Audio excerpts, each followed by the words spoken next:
السلام علیکم ورحمۃ اللہ وبرکاتہ۔ قطب الدین ایبک رحمۃ اللہ علیہ، آپ نے نام تو سنا ہوگا، جن کے نام پر قطب مینار ہے، یہ قطب الدین ایبک رحمۃ اللہ علیہ وہی ہیں جن کے نام پر قطب مینار ہے۔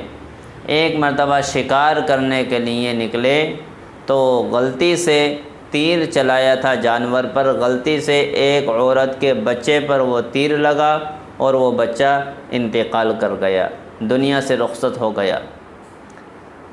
لہذا قطب الدین ایبک رحمۃ اللہ علیہ نے اپنے آپ کو قاضی کے سامنے پیش کر دیا، کیونکہ اس کا ماں کا غم رونا برداشت نہیں ہوا بادشاہ کو، کیونکہ بادشاہ تھے، حکومت تھی، اپنی ہی حکومت اپنے آپ کو ہی قاضی کے حوالے کر رہے ہیں۔ یہ قطب الدین ایبک رحمۃ اللہ علیہ ہیں۔ اس ماں کا رونا دیکھ کر اپنے آپ کو قاضی کے حوالے کر دیا اور کہا، قاضی صاحب جو آپ فیصلہ سنائیں گے اس پر میں راضی ہوں۔ لہذا مقدمہ قاضی کے پاس گیا، ماں بھی آئی، قطب الدین ایبک رحمۃ اللہ علیہ بھی گئے۔ تو قطب الدین ایبک رحمۃ اللہ علیہ نے کہہ دیا کہ قاضی صاحب جو آپ فیصلہ سنائیں گے اور جو سزا مقرر کریں گے، وہ سزا پانے کے لیے، وہ سزا جھیلنے کے لیے میں تیار ہوں۔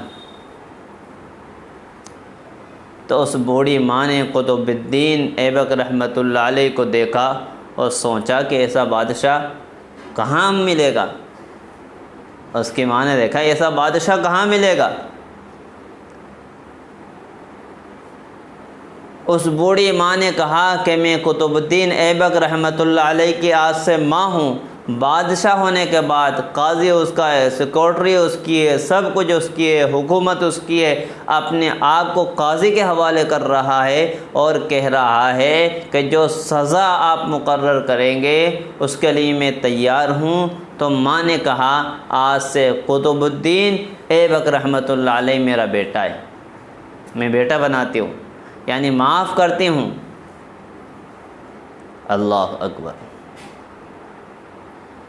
دیکھیے، اس کو معاف کر دیا۔ پھر یاد رکھو قاضی صاحب نے کیا بات کہی، وہ غور سے سنو، بہت اہم اور پوائنٹ کی بات ہے۔ قاضی صاحب نے کہا، جو بات کہی وہ سننے کے لائق، یہ سنانا چاہتا ہوں۔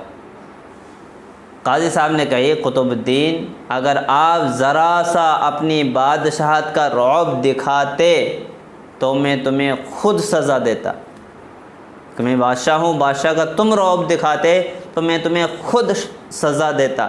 یہ قاضی صاحب نے کہا کہ اس دور کے اندر قاضی ہوتے تھے فیصلہ کرنے کے لیے۔ تو جواب دیکھو قطب الدین ایبک رحمۃ اللہ علیہ کا جواب، غور سے سنو، یہ جواب بھی عجیب ہے۔ کہنے لگے کہ قاضی صاحب اگر آپ ذرا سے بھی نرمی میری بادشاہت کی وجہ سے دکھاتے تو یہ خنجر ہے، اس خنجر سے میں تمہیں قتل کر دیتا، میں خود تمہیں قتل کر دیتا۔ دیکھو قاضی اور بادشاہ اس دور کے کیسے ہوا کرتے تھے۔